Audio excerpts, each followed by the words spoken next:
Welcome back to the Titans Rundown. I am your host, Mike McCamey, and I am currently recording this on a Sunday. So I finally got back from my vacation, and now I'm ready to get back on that grind. So I am introducing a new segment to the show because, I don't know, I just felt like y'all may want to get to know me a little bit more personally. So for like the first 2 or 3 minutes, I am going to talk about something that's going on in my personal life. That's going on, whether it would be in the NBA or in my personal life. So if you don't want to hear something that's not Titans related, skip the next 2 or 3 minutes. But the but the thing that I had on my mind was about a man that you guys may know. His name's Victor Wembanyama. He was pegged as this once in a generation talent, and he did not live up to that whatsoever in his first game. And people are giving him such a horrible, crappy time about it. And I absolutely hate that because, like, he showed, like, flashes. Like, it's not like he was still a defensive menace. He had some okay ball handling, and he made some great passes, right, which I don't think anyone really talks about. But, I see people shredding him apart. So first off, like I just said, he showed flashes. It's not like that he was just this absolutely worst debut of all time type of stuff. And second, well, I got three reasons. Second is that people don't realize how raw Wemby was coming into the league.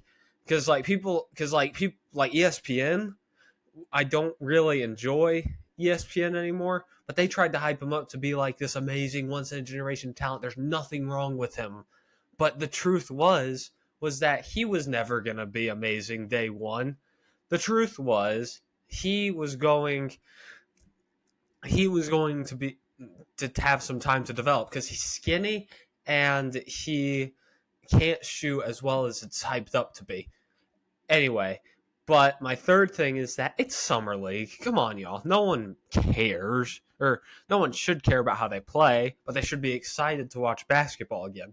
LeBron played awful in summer league. Curry played awful in summer league. Kevin Knox played amazing in summer league. Anyway, but if you're here now, if you're here now, after listening to that rant, thank you. If you are here now because you skipped over my rant, welcome to the Titans content. But anyway, we got a lot to get into today. We're going to start out with the Nicholas Petit-Frere suspension. Now, I sent out a pretty decent panic video about this. But here's how I feel about Nicholas Petit-Frere. It's that he is not an amazing right tackle. Let's be real. But he's better than anything else that we've got in that specific position right now. So, like, to me, it's not going to be pretty on that right side of the offensive line unless Jalen Duncan knows better than all of us. But I sent out a panic video. You guys have probably seen it if you keep up with my YouTube Shorts page. But yeah, I'm not excited for the right side of the offensive line because here's the thing: 6 games. I mean, like, I'm trying to find a term for this. The gambling wipeout happened whenever he was suspended. He was not the only one. There were a lot of other people that got suspended. So, like, to me, he's still not just, but it is kind of weird that all of these players are getting suspended at once. So I was actually talking to this about this with my pops, and he told me something that I felt like was pretty true. Now, does this mean I don't think that the NFL should, make some changes to their rules about gambling, except for betting on yourself? That's the only reason that's the only scenario where you shouldn't gamble. Well, no, I don't think that the NFL has done a good job of that.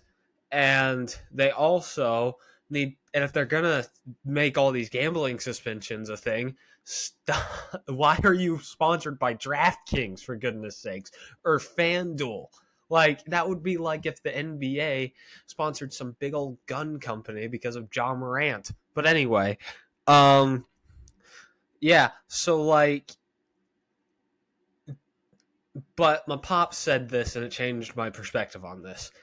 If it's not completely clarified, but it's still illegal in the work office, then just don't even bother doing it in the work office.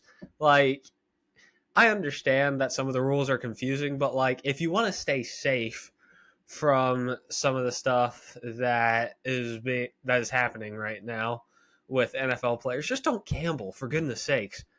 Which I'm upset with, and I'm upset overall. I'm upset with Nicholas Petit-Frere. I am very disappointed, but not as disappointed in him as I am with this next dude that we're about to bring up. And if you have seen, and again, if you've seen my shorts page, you know exactly who this probably is. Okay? It is my man, Hassan Haskins. Ugh, man.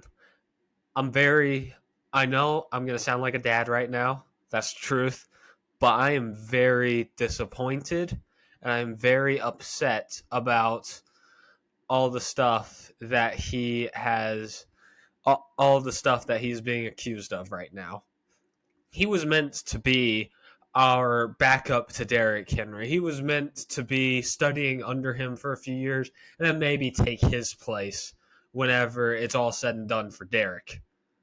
But like, if because of this arrest, he may end up just getting cut by us. And I remember ask like my family members, the first thing that I said whenever I saw this happen, I thought to myself, thank goodness we drafted a running back in the third round. Because if Hassan Haskins gets arrested and if he gets cut, which he probably will, then that would not be good for the future of our running back room. Right? We would just probably start panicking and draft another running back in 3 years in a row. But like, ugh, man, it's very upsetting. And I'll tell you this right now, with both of these guys, I feel like a dad who walks in on their son and they hear him like on their like, let me try and think of a good age for this, like a 13-year-old son. They walk in on him and he says a really bad unholy word. That's how I feel right now. I give the look of disappointment and I ground them. Obviously, I'm not these guys' dads, okay? I know that. But like, yeah, man, it's just, I'm really upset. And for all the YouTube folks, you'll see on my thumbnail, I'm gonna have a lot of themes about just being disappointed about this. But anyway, yeah, it's not too great for both of those guys. Like, who knows? Maybe we bring in another right tackle and he ends up taking Nicholas Petit-Frere's spot. And we'll probably draft some random power back in the 6th to be like the change of pace back compared to be another running back for Tyjae Spears to run with as a running back too. But yeah, overall, very, very upsetting, very disappointing. And his son Haskins, ugh, man, why did you strangle your girlfriend? I don't understand. Anyway, off of the dark topics, we're actually going to go into some very bright subjects over these next about 11 minutes that I have left. So the first thing is about DeAndre Hopkins. And I actually was seeing this whenever I was going to an amazing local restaurant down in Florida in that seaside area. And it made me really happy whenever I first saw this. And I'm actually going to share this with y'all just real quick. I'm going to talk about this right here. This area right here. It says, I've checked on this just recently, and I was told that the Tennessee Titans are still pretty well positioned here and that we are in the thick of it. I know that's not exactly what he said, but still, you get the point that we have a chance at DeAndre Hopkins, and we have a very good chance at him, too. And okay, I guess that the Chiefs and Bills could still swoop in and just be like, okay, you're ours now. And he'll probably go there if he gets offered by them. But I would be really excited if he ended up coming to join us because, like, we need another receiver. Like, if you look at our receiver core, it is absolutely horrible. It's horrendous. The only person on there that is going to be probably serviceable this year, unless Kyle Phillips ends up being a solid slot receiver, is Treylon Burks. And I even hear people that are not high on Treylon Burks, which I completely disagree with, but that's another topic for another time. But, like, if DeAndre Hopkins came to join us, I think people will completely disagree with me on this. If we get DeAndre Hopkins, I think we're right back into the thick of the playoffs. And I think that we go back to being a contender. Again, I may be delusional by saying that. Y'all may think I'm delusional by saying that. But that's how I feel about this whole DeAndre Hopkins thing. Because, like, and also, I love DeAndre Hopkins. Like, I remember, like, my brother grew up with Julio. I grew up with D-Hop. Okay? If we can get D-Hop, it'll be how my brother felt about Julio Jones. Being really excited to get someone who was absolutely amazing whenever they were younger. And it would just be just this, I would get this warm feeling inside if he ended up joining us. Anyway, well, now that I've gotten all that out of the way, now it's time to go to talk about. It's time to go talk about it's time to go have a breakdown on a specific room that there is room for improvement, and this may be the only thing holding us back from being Super Bowl contenders, apart from our receiver core and maybe our O-line, to me at least. But this is the QB room breakdown. So basically, what it is that I feel like that a lot of people are genuinely, like, upset and not happy about the fact that Ryan Tannehill is probably going to be our starter for another year. And yes, I have felt that way a lot. But whenever you look at what's under him, it's not that intriguing. Right? Ryan Tannehill is a veteran who has won with us in the past. If we can put the weapons, or if we got D-Hop, like I said earlier, if we can give him that weapon that's very obviously good, and if Treylon breaks out, then we could very seriously, then we could see a very serious revival of what Ryan Tannehill looked like whenever he was in the early days of his Titan spree. That's just how I feel, though. But, like, he's the veteran. He's going to give all the younger guys tips. Well, I guess it's not his job to mentor them, but, but he's gonna play on the field. He's going to tell them, like, what they should or shouldn't do. He's going to help them out. But, again, but then we got two young QBs battling out for the QB2 spot, because anyone with a sensible brain knew that Ryan Tannehill was definitely going to get the job in week 1. Like, that's just the truth. No one was going to be like, hey, I think that we should trade Ryan Tannehill and go get Will Levis. No. If you thought that, then you were completely delusional. Because, like, we know that Will Levis needs time, okay? Because he can be a very good quarterback, in my opinion. I know that there are a lot of haters on Will Levis right now, but, like, I think that with the right development, he can be very good for the Tennessee Titans. But anyway, how I feel is that Malik Willis, yes, he has outperformed him so far. We know that, okay? We've seen that before. But, like, here's the thing. This specific part of the summer, that was, like, that little stretch of, like, OTAs, it does not matter. It doesn't. That's the truth. Malik Willis may end up being absolutely crap. Like, Dez Fitzpatrick, our third-round receiver that was very, very mind-numbingly mediocre on film, and that we drafted over Amon-Ra St. Brown, which I still am completely upset about, got an off-season award. Like, come on now. Okay, if we're going to judge these depth charts on the OTA side of things, then, like, let me think. Ryan Tannehill is like a top 8 QB in the league right now. Okay? Again, don't take that out of context because that would look really bad if it sounded like I was saying Ryan Tannehill is a top 8 QB in the league right now, because he's not. Not even close. He's anywhere from 16th to like 26th. Okay? But anyway, yeah. So, like, Malik Willis, okay? Yes, he has developed, and he looks good. Don't get me wrong.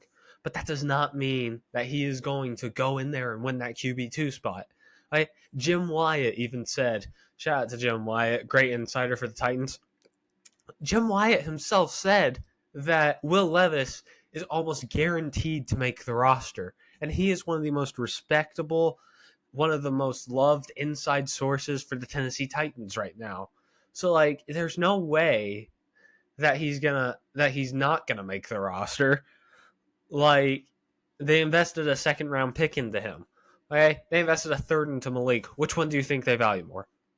Really? Which one do you think they value more? A third round pick that was absolutely awful whenever he got a couple of plays in 2022, or a second round QB who's got potential? Really? Like, who do you think out of those two is actually going to be more viable? If you're asking me, I still think that Will Levis is going to be QB2. I know how controversial that is. And yes, okay, I know how weird that sounds coming out of my mouth. Okay, because I've actually been a Malik advocate in the past. Like, I remember my dad was so hard on him, and I was always the one that gave him grace. Like, come on now, man. We did not expect him to come out the gate strong. Okay, we expected him to maybe show flashes, but not have really that many good games if he got the chance to start. But, like, here's the thing. Will Levis, I'll bet you whenever you go into preseason next year, I'll bet you he looks more calm and composed in the pocket. Like, I remember, whenever I watched Malik in the pocket last year, I got scared. I got scared about the fact that he was in the pocket and that he was about to make his decisions.